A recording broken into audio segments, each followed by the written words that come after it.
अस्सलाम वालेकुम viewers, welcome to my YouTube channel. आज हम डिस्कस करने जा रहे हैं रोटेशन ऑपरेटर को मैट्रिक्स ट्रांसफॉर्मेशन के अंदर। सबसे पहले हम देखते हैं कि मैट्रिक रोटेशन ऑपरेटर्स हैं क्या। Matrix operators on R square and R cube that moves points along arcs of the circle centered at the origin are called rotation operators. यानी कि इसमें हमने पॉइंट्स को मूव कराना होता है अलोंग द आर्क्स के साथ, कहाँ पे, सर्कल के जो आर्क्स होते हैं उनके साथ, center at the origin and are called rotation operator. ठीक है। Let us consider how to find the standard matrix for the rotation operator t r square 2 r square that moves point counterclockwise about the origin through a positive angle theta। अब यहाँ पे इसको थोड़ा सा इसकी figure को समझ लेते हैं।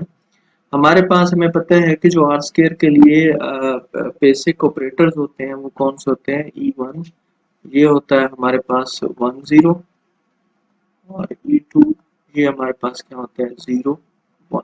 ठीक है, ये स्टैंडर्ड बेसिस है। तो हमें पता है कि अगर मैं E1 की बात करता हूँ तो E1 है मेरे पास 0 1। ठीक है, अब 0 1 है यहाँ पे जो है, सॉरी, ये हमारे पास क्या है 10 0 1 नहीं है, बल्कि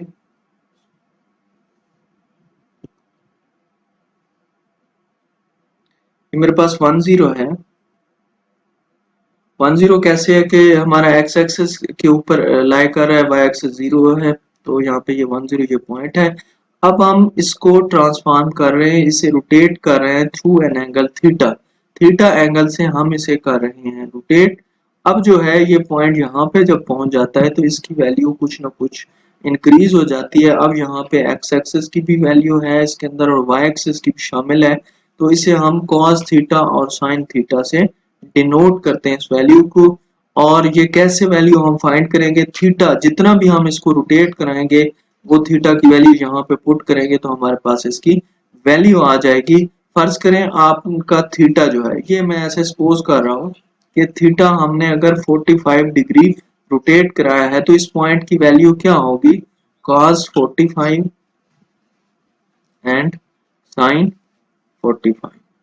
तो ये पॉइंट हमारे पास क्या होगा 1/2 स्क्वायर रूट और 1/2 स्क्वायर रूट। ठीक है, तो इसी तरह जो है ये पॉइंट जो है हमें बताता है हमारे रोटेशन के बाद हमारी लोकेशन बता रहा है कि हम यहाँ पे हैं। जितना थीटा मूव करेगा ये उसकी वैल्यू बताएगा। इसी तरह हमारे पास जो दूसरा ऑपरेटर है वो है 0 1। तो 0 1 आप देखें यहाँ पे हमारे पास होता है, यानी कि ये y एक्सिस पे होता है, क्योंकि y एक्सिस पे x की वैल्यू 0 होती है। तो जब हम इसको रोटेट कराते हैं थ्रू एन एंगल थीटा, तो थीटा जब एंगल मूव करेगा, अब यहाँ पे हम देखते हैं कि ये जो पोर्शन है जहाँ पे हम पहुंच गए हैं, यहाँ पे ये होता है -x और y। ठीक है, -x का मतलब यहाँ पे x एक्सिस की वैल्यू नेगेटिव है और y जो है वो पॉजिटिव है, इसलिए उसको हमने क्या लिखा है -sin theta into cos theta. अब यहाँ पे भी अगर हमने वैल्यू फाइंड करनी है तो क्या करेंगे, थीटा की जो भी वैल्यू होगी यहाँ पे पुट करेंगे और इस तरह हमारा इस पॉइंट की लोकेशन मिल जाएगी कि अगर हमने 30 डिग्री रोटेट किया है तो अब नया पॉइंट हमारा कहाँ पे, ये उसकी लोकेशन बताएगा। तो ये हमारे पास क्या होती है, रोटेशन होती है। और इसको जो है हम आर थीटा से डिनोट करते हैं, यानी कि पहला point cos theta sin theta, तो ये cos थीटा sin थीटा आ गया। दूसरा है माइनस साइन cos, तो ये माइनस साइन cos। अब ये हमारे पास क्या है, एक रोटेशन ऑपरेटर है। ठीक है, अब जब हमें पॉइंट भी दिया जाएगा, फर्ज करें x है हमारे पास, तो r थीटा x किसके इक्वल होगा, अगर x और y में इसको लेके जाते हैं तो ये cos थीटा, ये माइनस साइन थीटा, ये sin थीटा और ये cos थीटा।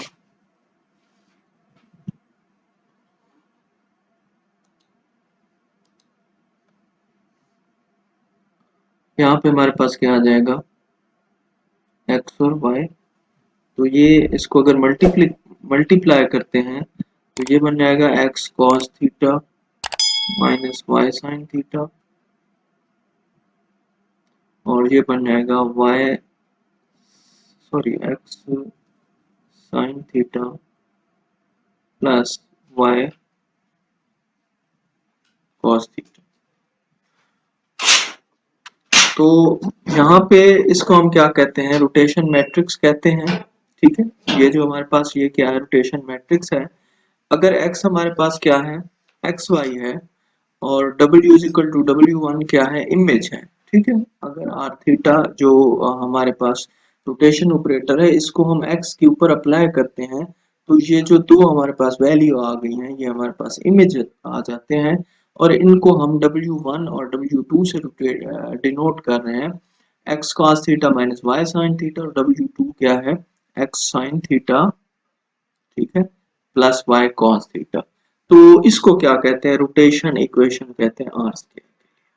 अब इसको हम जो है देखते हैं counter clockwise rotation about the origin through an angle theta.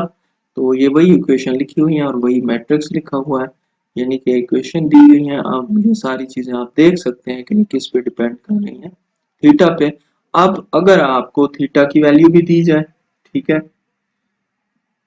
और आपको x की वैल्यू भी दी जाए, यानी कि पॉइंट भी दिया जाए, तो फिर आप इसका रोटेशन मैट्रिक्स फाइंड कर सकते हैं। नीचे का एग्जांपल दी गई है, इसको हम देखते हैं, जिसमें हमें वो बताता है कि x जो है वो कोई पॉइंट है, थीटा उसने बता दिया π/6 है, यानी कि 30 डिग्री है। तो r π/6 x कैसे हम निकालेंगे, ये आप देखें कि ये cos π/6 की वैल्यू, ये माइनस साइन π/6 की, ये साइन π/6 की, और ये cos, ये बिल्कुल ये आपके सामने इसी मैट्रिक्स से ही इसने से हल किया है,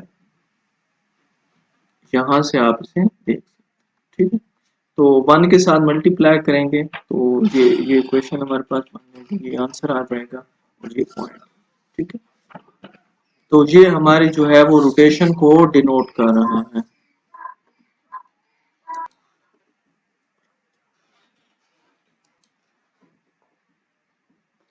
अब जो है हम रोटेशन देखेंगे आर क्यूब के अंदर के हमारे पास क्या रोटेशन है।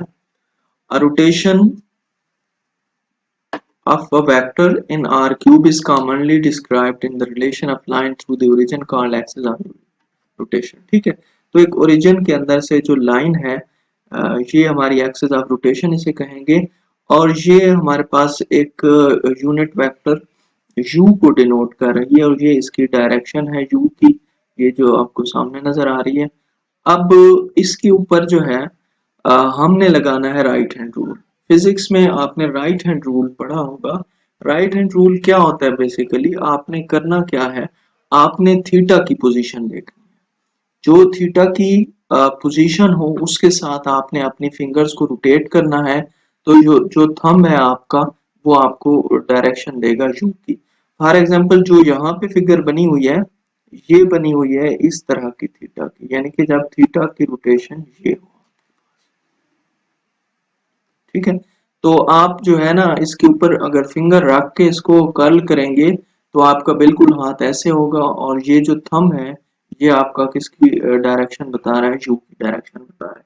सिमिलरली यहाँ पे जो शो किया गया है, यहाँ पे थीटा की डायरेक्शन ये है, डाउनवर्ड है।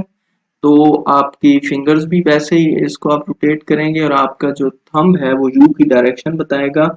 और यहाँ पे आप देख सकते हैं कि ये यू की पॉजिटिव डायरेक्शन है, और ये यू की क्या है, नेगेटिव डायरेक्शन है।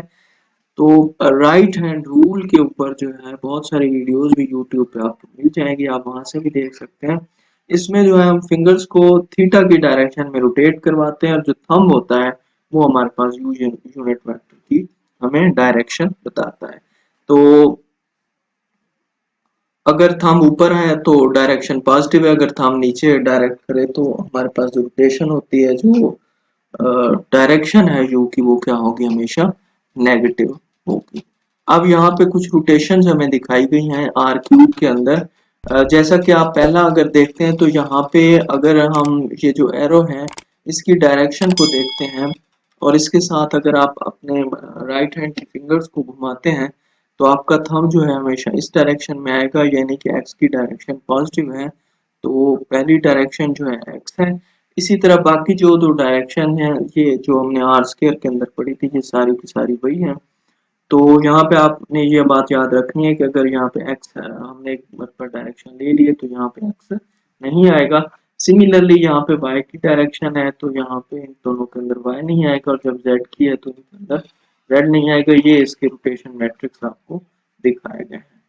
तो ये था मेथड के आर स्क्वायर और आर क्यूब के अंदर जो है आप कैसे रोटेशन देखेंगे और कैसे हम मैट्रिक्स को ट्रांसफॉर्म कर सकते हैं। तो ये एक है या पिच एंड रोल, ये भी आपने स्टडी कर लेना है। वीडियो को यहाँ पे आप रोक सकते हैं, इसको आपने अच्छी तरह पढ़ लेना है। ये एक आपको जो है एस्ट्रोनॉट्स जो मेथड यूज करते हैं एयरक्राफ्ट में, तो ये वो आपको समझाया गया है। तो इंशाल्लाह मिलेंगे नेक्स्ट वीडियो में, तब तक के लिए अल्लाह हाफ़िज़।